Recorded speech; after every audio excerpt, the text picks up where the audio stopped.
Bueno, mirá, apareció la señora. Sí, Vamos a aceptar, hay que aceptar a esta señora, si no tenemos problemas. Bueno, una integrante más. Bueno, muy bien, hermanos. Libro de Romanos, libro excelente, libro realmente que nos habla de temas profundos y que nos hace reflexionar en nosotros mismos, ¿no? Nos hace andar dentro de nuestro interior realmente y comenzar a revolver nuestros pensamientos y nuestro corazón en cuanto a todas los pensamientos que tiene, las conclusiones que tiene aquí, que realmente es muy desafiante, ¿no? Ver esa posición que tenemos ante el Señor y que gracias a Jesucristo realmente ha cambiado esa posición y podemos tener paz para con Dios. Veníamos estudiando, hemos estudiado, por ejemplo, en las primeras lecciones, en los primeros capítulos, que todos han pecado, que el hombre es inexcusable frente a Dios, todos hemos pecado, que la redención a Dios es en Cristo, ¿sí? Después tenemos el poder de Dios también para cambiar realmente las vidas, ¿no? Y como decía, estar en otra situación, en otra posición frente a Dios, gracias a la obra de Jesucristo, al quien aceptamos por fe. ¿Mm? Y ahora vamos a entrar, que ya venimos hablando, mejor dicho, del capítulo 9, el plan de Dios para Israel y para los gentiles, ¿no? Ahora como que se instaló en ese punto, siempre es una preocupación para Pablo el tema de los judíos, porque nos ubicamos en aquel tiempo, ¿verdad? Y obviamente los judíos estaban alrededor también de los cristianos, y muchos estaban combatiendo también este nuevo pacto, ¿no? Este pacto de la gracia que se combatía, pero de todas maneras la preocupación de Pablo que tenía, ¿no? Por su pueblo, y yo siempre digo, es como que nosotros pensemos en nuestra familia, ¿no? Nosotros nos preocupamos por nuestra familia también y les predicamos y queremos explicarle y queremos mostrarle, ¿verdad?, el plan de Dios realmente que hay, la gracia del Señor, la necesidad de tener a Jesucristo y de tener en cuenta a Dios. También obviamente lo hacemos. Y Pablo también entonces tiene una forma así, ¿verdad?, de llegar a su pueblo, a los judíos. Por eso del capítulo 9 está instalado todo este tema entonces de los judíos, ¿no? Pero ahora, en esta parte, que es el capítulo 11, bueno, que como decía viene hablando de este tema, ahora va a mostrar la inclusión de los gentiles, ¿no? Como los gentiles, por supuesto, están dentro del plan de Dios y justamente por el motivo también de ese rechazo que hace el pueblo judío. ¿Mm? La verdad central entonces, ¿sí?, que transita toda esta elección es que la transgresión del pueblo de Dios, los judíos, resulta entonces en la salvación de los gentiles. Un plan insólito quizás del Señor, pero el Señor lo maneja de esta manera en forma de que llegue también el mensaje a los gentiles y eso produzca motivación también al pueblo de Israel para que vean entonces cómo el cristianismo está avanzando, ¿no? Así que bueno, vamos a empezar a leer. Versículo 11, capítulo 11, versículo 11. Comienza con una pregunta también. Pregunto pues, ¿acaso tropezaron para que cayesen? De ninguna manera, está hablando de los judíos, ¿no? Más bien con la transgresión de ellos ha venido la salvación a los gentiles, para que ellos sean provocados a celos, ¿sí? Que los judíos sean provocados a celos, ¿no? Cuando hablamos de gentiles entendemos siempre que son los no judíos, ¿no? Que de alguna manera la nueva traducción viviente lo traduce bien, ¿no? Porque dice el resto del mundo, ¿eh? Los judíos y el resto del mundo, ¿no? Es como que ahí entonces se engloba todo, ¿no? Los judíos y todos los demás. Entonces, como dice acá el versículo 11, comienza con una pregunta, una vez más Pablo formula una pregunta, como lo hizo también en el versículo 1 del capítulo 11, que comienza con una pregunta, esas preguntas retóricas, ¿no? Que pregunta como si, bueno, alguien esperara que alguien le contestara, pero no, lo hace con el hecho justamente que reflexionen sobre esa pregunta, ¿no? ¿Acaso tropezaron para que cayesen? Y él responde, de ninguna manera. Pero la transgresión de Israel fue el instrumento entonces que utiliza Dios para la salvación de los gentiles, ¿no? Ese es el punto concretamente, ¿no? Es el instrumento que utiliza Dios también para llegar a los gentiles, ¿no? Y añade para provocarle a celos, ¿no? que esto es importante, ¿no? Y esto es bueno tenerlo en cuenta, ¿no? Y ver la coherencia que tiene la Biblia en el sentido del Antiguo Testamento con el Nuevo Testamento, de lo que está hablando Pablo ahora, que esto ya había sido profetizado por Moisés, ¿sí? Vamos a Deuteronomio, Deuteronomio 32, 21. Vean lo que dice ahí. Deuteronomio 22, 31. ¿Mm? Para que puedan corroborar realmente qué interesante, ¿no? Que esto mismo entonces acá Pablo lo está repitiendo, ¿no? Porque allí dice, también yo les provocaré a celos con uno que no es pueblo, con una nación insensata les causaré indignación. ¿Mm? La nueva traducción viviente, por ejemplo, traduce donde dice nación, traduce gentiles, ¿sí? Para justamente demostrar que está hablando entonces de otra nación, como decía, del resto de la gente. Con una nación insensata y les causaré indignación. O sea que ya esto estaba profetizado, ¿no? Y el Nuevo Testamento, en este caso habla de los celos, pero de una perspectiva positiva. ¿Sí? Es como que está motivando, digamos, ¿no?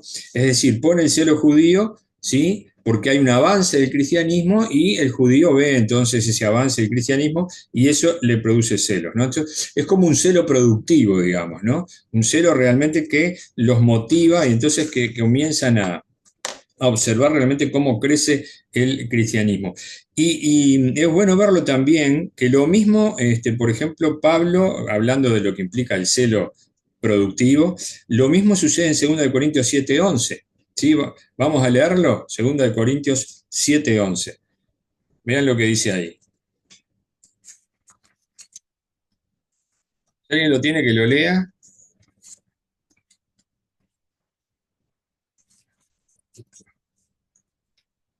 ¿Alguien lo tiene? Adelante. Voy. Pues he aquí el mismo hecho de que haya sido entristecido según Dios, cuánta diligencia ha producido en ustedes, qué disculpas, qué indignación, qué temor, qué ansiedad, qué celo y qué vindicación, en todo se ha mostrado limpio en el asunto. Ahí está.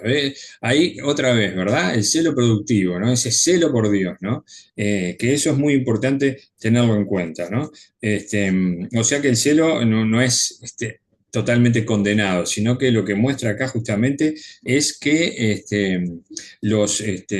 insiste en ellos para que busquen a Dios porque, bueno, ven el avance entonces del cristianismo, ¿no? Siempre que sea por Cristo, ¿no? Ese es el punto, ¿no? Siempre que sea por Cristo, ¿no? Como Jesucristo también lo tuvo por Dios, ¿sí? Que tuvo un celo también importante. En Juan 2:17 hay un versículo también que nos habla de esto, ¿no? Se motiva entonces a tener esa especie de entrega a Dios exclusivamente, porque también Dios es celoso de nosotros, ¿no? Dios quiere el 100% de nuestra persona, ¿no? Ahí tenemos entonces el versículo 11. Vamos al versículo 12. Dice, y si su transgresión es la riqueza del mundo y su fracaso es la riqueza de los gentiles, ¿cuánto más será la plena restauración de ellos? Y a vosotros los gentiles, digo, por cuanto yo soy apóstol de los gentiles, honro mi ministerio, porque si de alguna manera pueda provocar a celos a los de mi carne, o sea, a los del pueblo de él, y hacer salvos a alguno de ellos, porque si la exclusión de ellos resulta en la reconciliación del mundo, ¿qué será su readmisión? Sino vida de entre los muertos. Este versículo 15 es el versículo clave de esta lección, ¿sí? Hay que tenerlo muy en cuenta, ¿no? Porque si la exclusión de ellos resulta en la reconciliación del mundo, ¿qué será su readmisión? O sea, ¿qué será su readmisión? Es como que quiere decir, qué maravilla, ¿no? Qué estupendo, qué bueno realmente que suceda esto, sí, porque lo que sucede es vida de entre los muertos. Ellos como que son realmente resucitados, entonces, a aceptar esta gracia del Señor, ¿verdad? Aceptar a Jesucristo como el Mesías, a aceptar a Jesucristo como el Salvador, ¿no? Pablo acá entonces orienta sus palabras directamente a los gentiles, se refiere también a su ministerio, a su propio ministerio apostólico, honro mi ministerio, dice él, ¿no? Él se siente orgulloso de ese ministerio que está llevando adelante, es muy importante entonces en el plan del Señor, y declara ahí la convicción entonces de la reconciliación de Israel con Dios, ¿no? Y unas palabras acá para tener en cuenta es restauración, ¿sí? Que está en el versículo 12, salvación y admisión en el versículo 15, ¿no? Tres palabras importantes acá en estos versículos, ¿no? Restaurar entonces el pueblo, la salvación, por supuesto, y la admisión. La admisión entonces, que como dice acá, es vida de entre los muertos. Y el versículo 16 dice, si la primicia es santa, también lo es toda la masa. Y si la raíz es santa, también lo son las ramas. Y yo en este versículo les voy a leer lo que dice la Nueva Traducción Viviente, porque lo aclara muy bien. Porque cuando dice, y si la primicia es santa, la Nueva Traducción Viviente dice, y dado que Abraham y los otros patriarcas fueron santos, o sea que cuando acá habla de las primicias, está hablando de Abraham, de los patriarcas. Sus descendientes también serán santos, del mismo modo que toda la masa de pan es santa, ¿no? Es una ilustración. Pues si las raíces del árbol son santas, las ramas también lo serán, ¿sí? Otra segunda ilustración. Entonces, este versículo aclara también, me parece un poquito mejor, cómo está aquí en la Reina Valera actualizada, ¿no? Cuando habla de la primicia está hablando de Abraham, de los patriarcas, ¿sí? Como las raíces entonces del pueblo de Dios y la raíz del plan de Dios, ¿sí? De dónde comienza todo, ¿no? Si eso es santo, ¿sí? También lo es toda la masa, ¿eh? Y si la raíz es santa, también lo son las ramas. O sea que me está dando ya la ilustración del árbol, ¿no? Las ramas que obviamente están alimentadas por la raíz. El versículo 17, muy interesante este versículo realmente, véanlo bien, dice, y si algunas de las ramas fueron desgajadas, y tú siendo olivo silvestre, has sido injertado entre ellas y has sido hecho copartícipe de la raíz, es decir, de la abundante savia del olivo.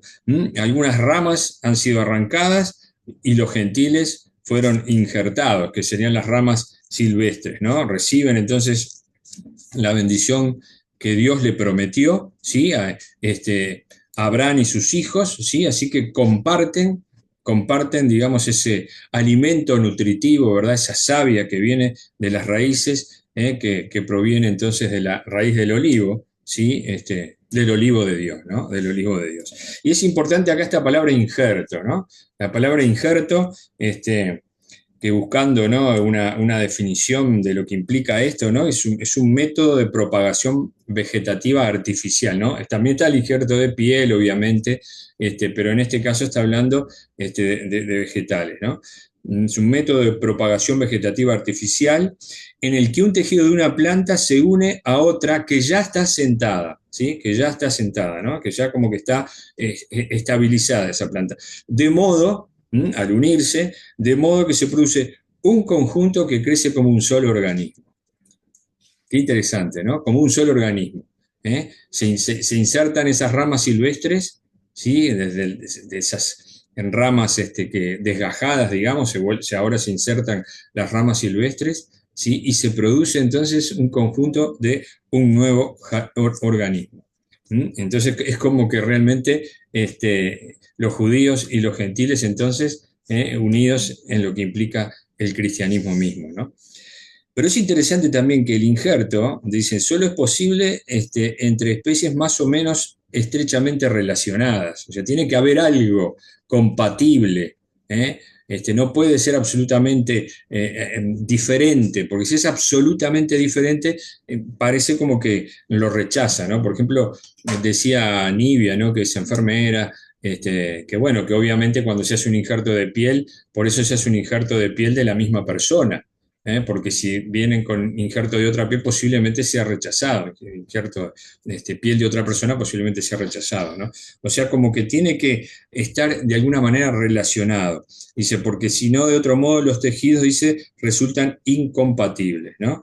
Entonces, como que esa variedad, digamos, no se realiza, ¿no? Qué interesante esta figura de injerto en este caso, ¿no? Realmente me parece muy bueno. Y por otra parte, la elección del olivo, ¿no? El olivo de Israel, ¿no? Es una ilustración que se debe justamente a la importancia que se le da en el Antiguo Testamento como símbolo de Israel. Es un símbolo de Israel, ¿no? Jeremías 11:16 dice, olivo verde hermoso, en su fruto y en su parecer llamó Jehová tu nombre. ¿Sí? Se identifica a Israel entonces con el olivo de Dios, ¿sí? El olivo de Dios. Y bueno, el olivo era uno de los cultivos más difundidos e importantes en Israel, pero no solo en Israel, sino en la cuenca mediterránea, ¿no? En la cuenca mediterránea era muy importante. Los profetas, dice que identificaban a la nación hebrea con el olivo. Por ejemplo, en Oseas capítulo 14, se habla de esto. Y sí será importante que hoy en día el olivo, junto con la menorá, o sea, el candelabro de 7 brazos, están en el actual escudo nacional de Israel. Así que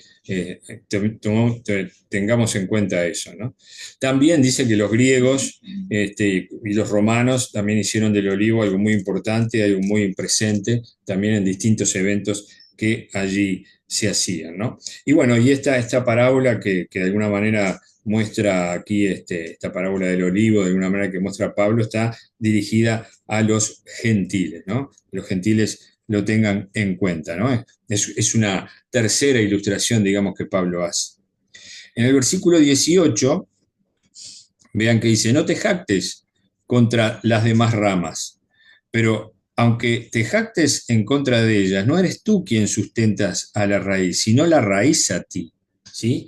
Aquí Pablo entonces está como llamando la atención a los gentiles, porque Pablo ya ve el peligro ahí de enorgullecerse. E inclusive es como una acción que ya estaba sucediendo. Ya estaba sucediendo, ellos se estaban envaneciendo, sintiéndose más importantes que los judíos por esto que estaba sucediendo, ¿no? Como ellos estaban avanzando en el cristianismo y como que también se sentían privilegiados y a su vez se sentían como superiores a los judíos.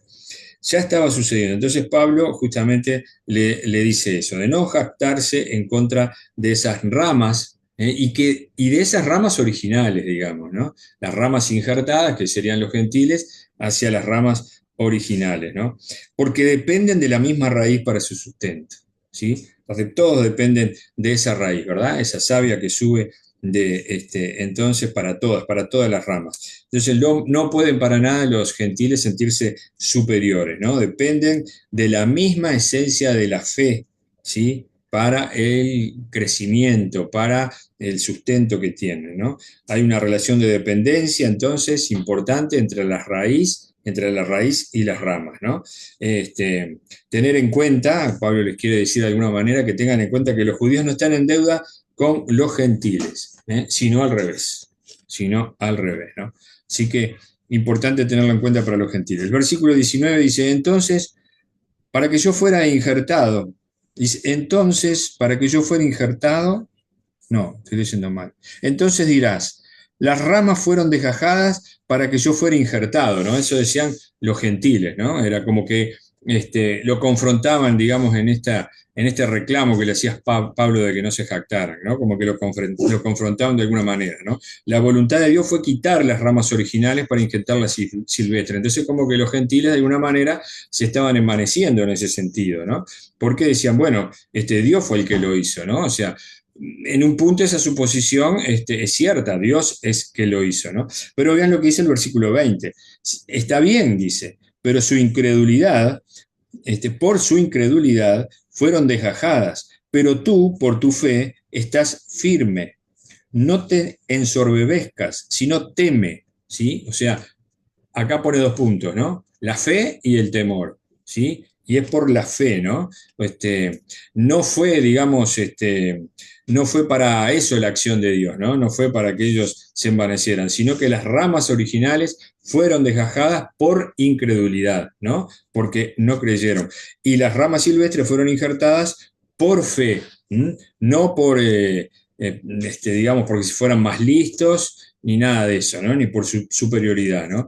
O sea que la actitud de los gentiles no debe ser para nada de arrogancia, sino de temor, ¿no? De temor. ¿Sí? Además, la fe, entendemos siempre, ¿verdad? Bíblicamente lo dice, es un don de Dios. O sea que para nada hay que jactarse, para nada hay que sentir un mérito impresionante en ese sentido, porque sabemos que es por gracia, ¿verdad?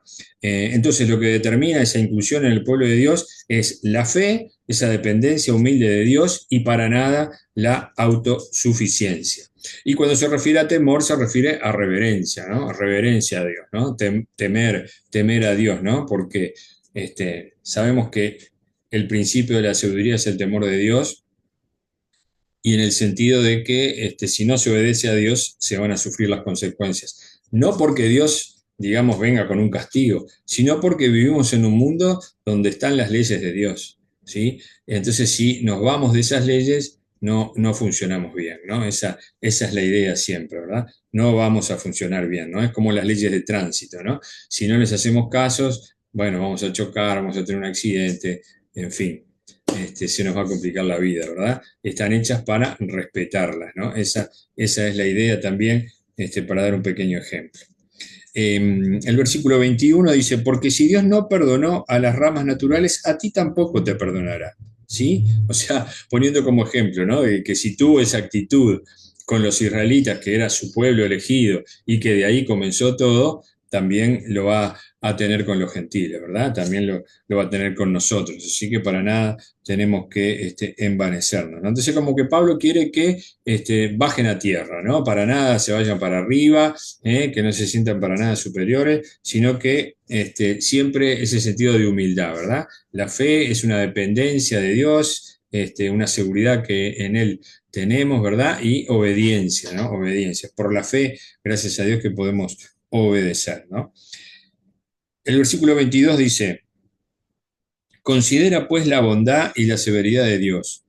La severidad ciertamente para los que cayeron, pero la bondad para contigo si permaneces en su bondad. De otra manera, tú también serás cortado, ¿no? Entonces acá esta promesa, esta declaración muestra que el amor de Dios tiene dos aspectos, ¿sí? Bondad hacia el pecador arrepentido, por supuesto, hacia el pecado arrepentido, y severidad hacia aquel que persiste en la rebeldía. ¿Sí? El que persiste en la rebeldía, entonces va a ser severo con él, ¿no? Como dice en Santiago, ¿no?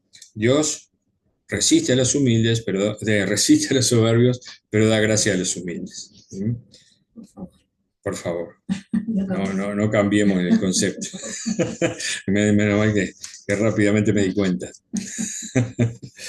Eso es cuando uno habla demasiado, ¿viste? Ya a veces las palabras te juegan una mala pasada. Así que el gentil debe tener claro que aquí hay una advertencia contra un sentido falso de seguridad, ¿sí?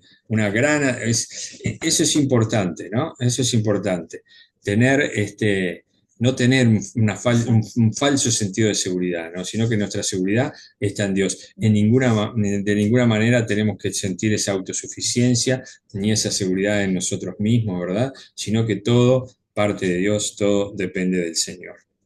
Versículo 23 dice, y ellos también, si no permanecen en incredulidad, serán injertados, porque Dios es poderoso para injertarlos de nuevo. Qué importante esto, ¿no? Aclara que Dios no ha terminado con Israel, para nada. Lo que ha determinado ese rechazo es por su incredulidad, ¿sí? Pero si cambian de postura, van a ser incluidos de vuelta en el pueblo de Dios. Esto puede ser imposible, puede parecer imposible, ¿no? Ser incluidos en el pueblo de Dios una vez que fueron sacados, ¿no? Esas ramas originales sacadas del olivo, ¿no? Desgajadas totalmente.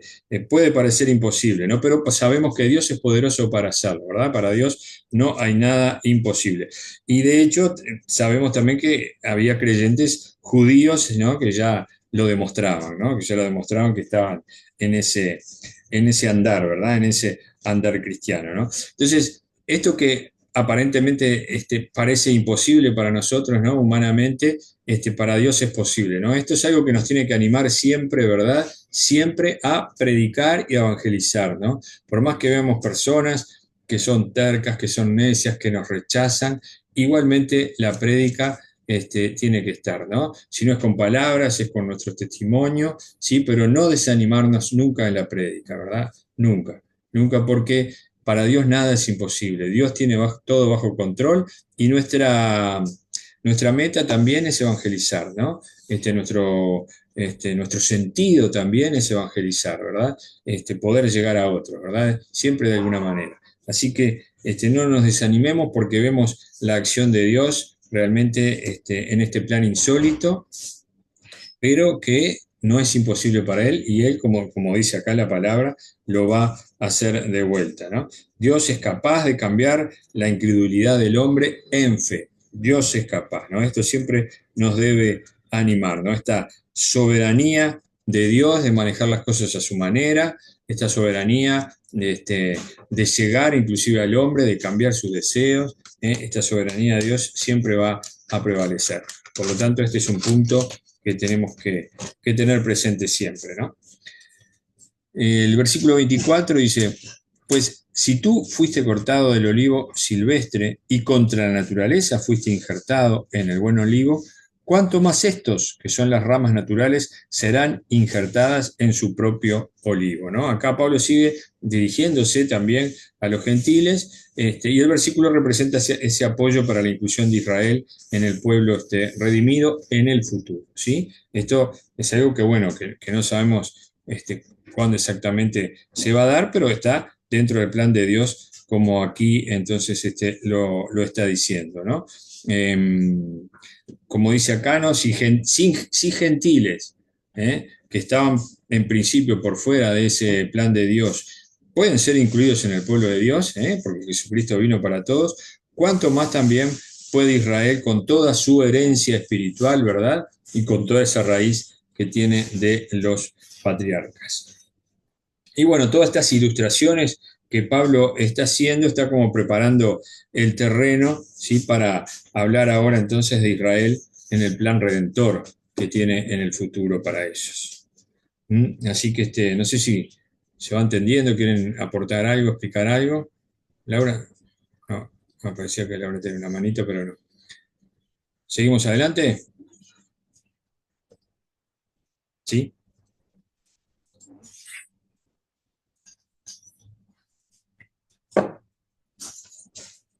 Entonces, versículo 25.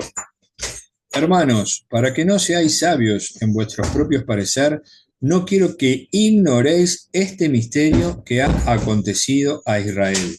Endurecimiento en parte hasta que haya entrado la plenitud de los gentiles. Qué versículo complejo este.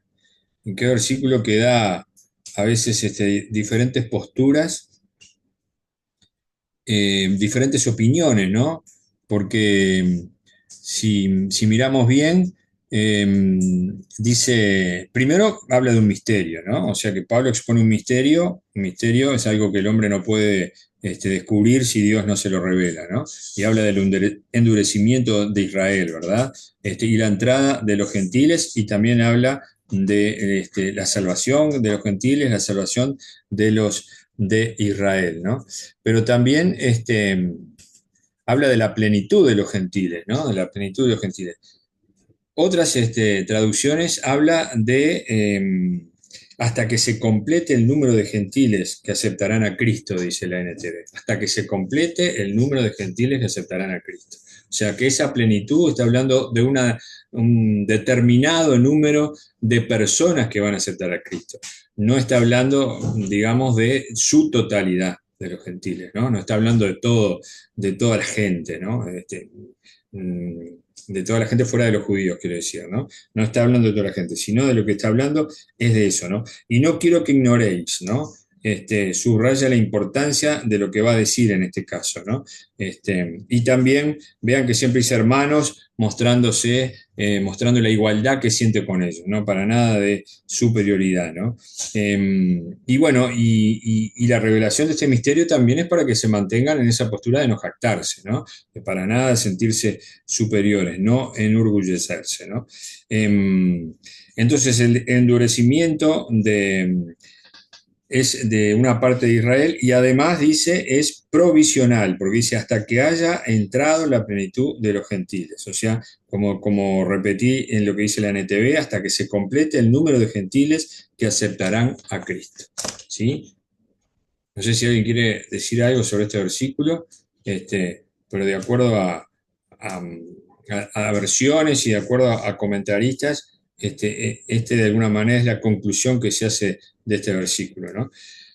Y después en el 26 dice, y así todo Israel, que esta palabra todo también trae su dificultad, y así todo Israel será salvo, como está escrito, vendrá de Sión el libertador, quitará de Jacob la impiedad,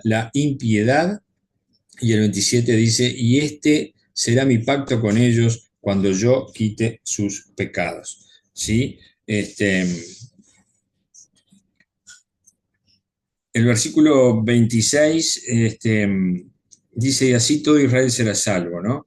Entonces, hay consenso, digamos, ¿no? En comentaristas que concretamente puede ser la nación de Israel como un todo, pero no incluyendo a cada individuo. ¿Sí? ¿Se entiende lo que digo?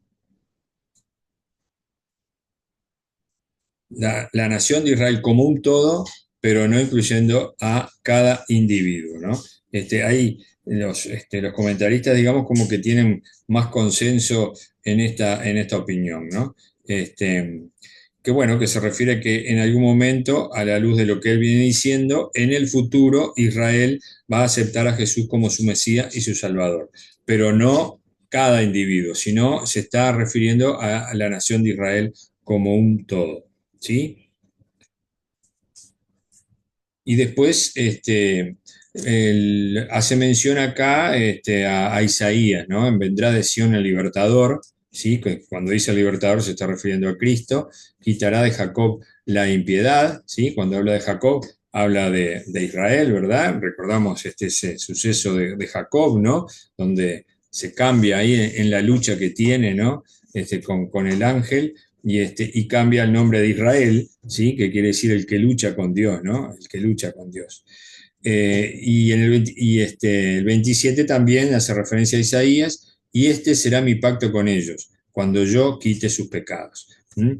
Y esta palabra quite en el griego concretamente quiere decir borrar, borrar los pecados. No es solo quitar así temporalmente, sino borrar, borrarlos totalmente. Sus pecados, ¿sí? Serán borrados, ¿no? A través justamente de la obra de Cristo.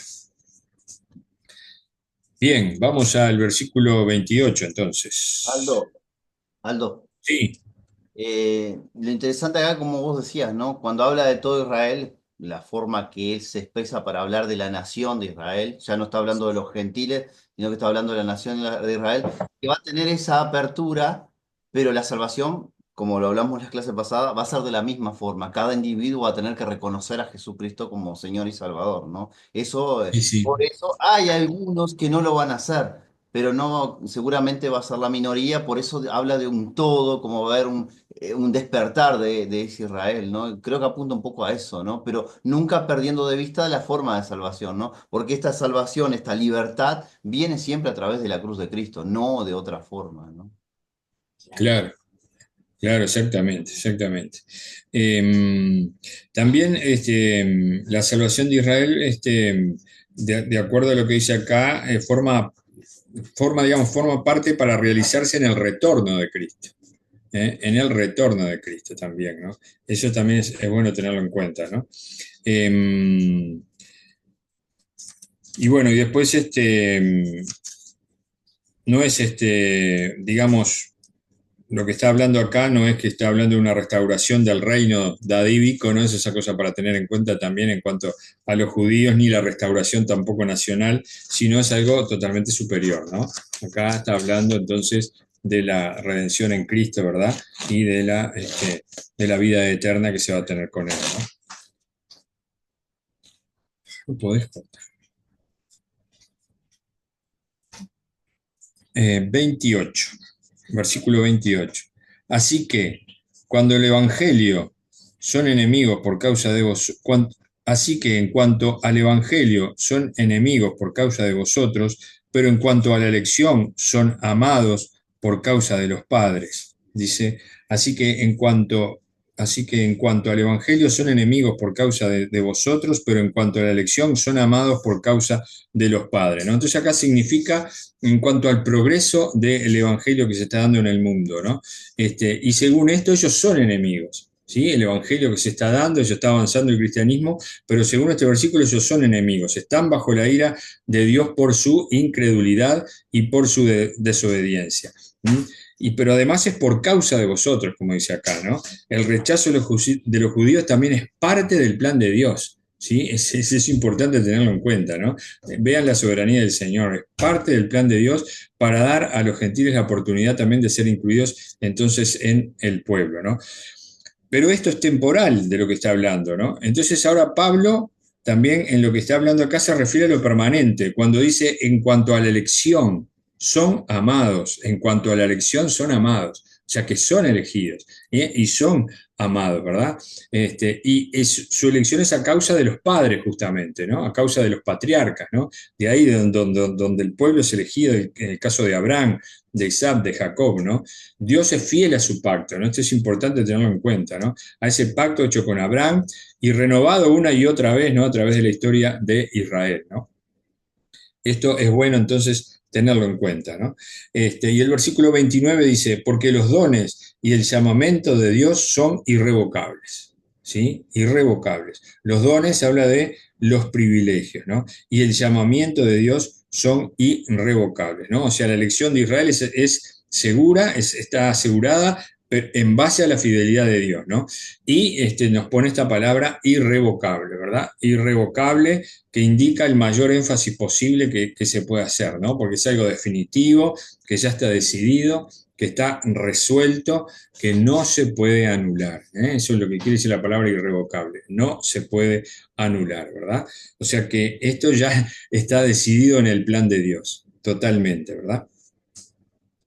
Y en versículos 30 y 31 dice, de igual manera, vosotros en otro tiempo erais desobedientes a Dios, pero ahora habéis alcanzado misericordia por la desobediencia de ellos.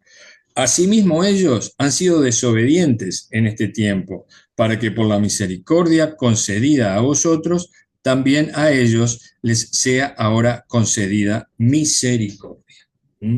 Es como un trabalengua de palabras, ¿verdad? Desobediencia y misericordia, pero es como un resumen de lo que viene exponiendo, ¿no? Aquí Pablo, ¿no? Con respecto a los judíos y a los gentiles. En ambos casos hay desobediencia y hay misericordia, ¿sí? Y uno, por la desobediencia va a alcanzar misericordia, unos y otros también, ¿no? Y viceversa, ¿verdad? Por la desobediencia van a alcanzar misericordia, ¿no? O sea, mientras la misericordia alcanza a los gentiles por la desobediencia de los judíos, la misericordia alcanza a los judíos por la misericordia mostrada a los gentiles. ¿Sí? O sea, es impresionante esto, ¿no? Que es como una misericordia extendida hacia todos, ¿no? Hacia todo el mundo, ¿no? Tremendo, ¿verdad? Y el versículo 32 dice, porque Dios encerró a todos bajo desobediencia para tener misericordia de todos. ¿Sí? O sea, se dan cuenta, ¿no? La propia desobediencia también, Dios decide tener misericordia a esa desobediencia, ¿no? ¿Qué versículo les hace acordar esto? A ver si alguien larga un versículo,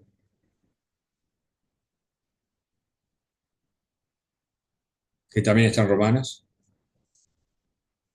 Que aunque éramos pecadores, Dios envió a su Hijo a morir por nosotros, ¿no? Tal cual, ¿verdad? tal cual, a mí me saltó eso, ¿no? Este, y el término encerró recuerda la declaración también cuando al principio del libro de Romanos dice que Dios los entregó y endureció, ¿verdad? También, ¿no? Que los dejó ir en base a sus deseos, ¿no? Es decir, esa resistencia persistente del hombre a reconocer a Dios como creador, ¿sí? Hace de alguna manera que Dios tome esa decisión de entregarlo a su deseo, ¿no?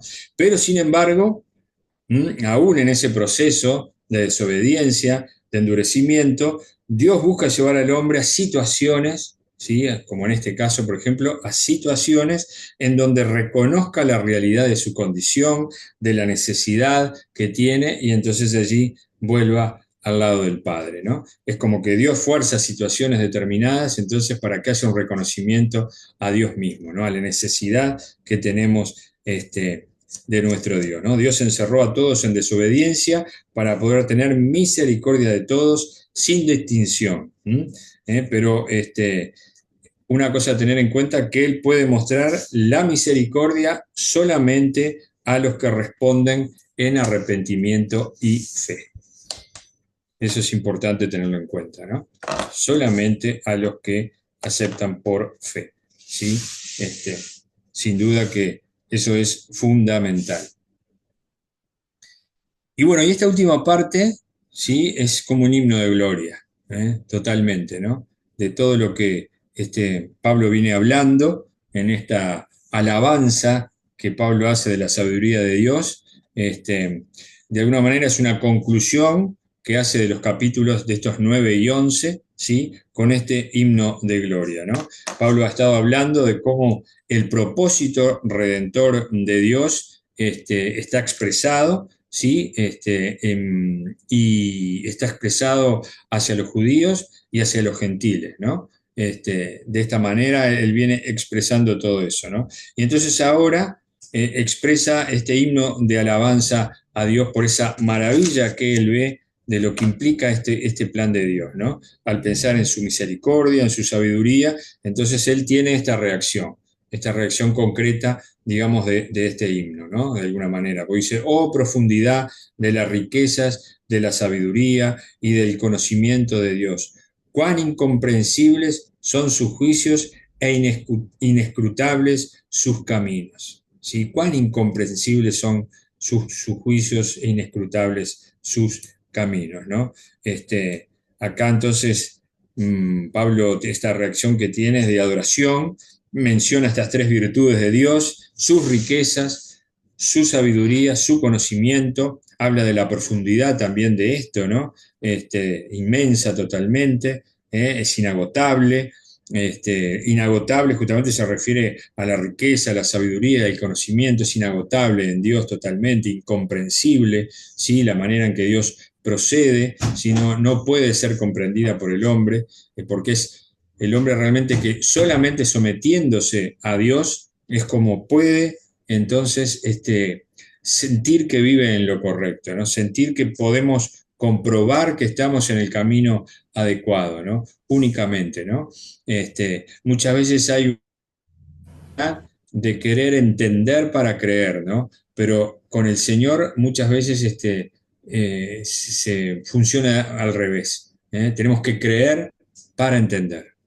En esa creencia, en esa entrega, el Señor nos revela muchos misterios también y mucho entendimiento para poder entonces reflexionar sobre la palabra. Dice, ¿quién entendió la mente del Señor? En el 34. ¿O quién llegó a ser su consejero? Acá se está refiriendo a Isaías en el capítulo 40, ¿no? O sea, está hablando de la autosuficiencia del Señor.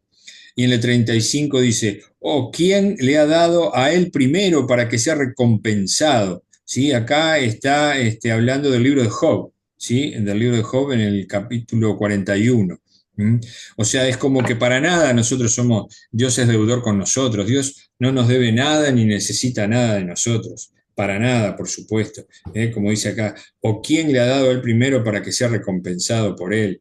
No es digamos que Dios es deudor con nosotros para nada, ¿no? Por supuesto, ni necesita nada. Nosotros lo tiene todo, es completo. Somos nosotros los que necesitamos de Él. ¿Mm? Entonces, Pablo lo que quiere mostrar es justamente eso, ¿no? Y él, 36 termina, porque de Él y por medio de Él y para Él son todas las cosas. A Él sea la gloria por los siglos. Amén. ¿Sí? Amén. Tremendo, ¿no?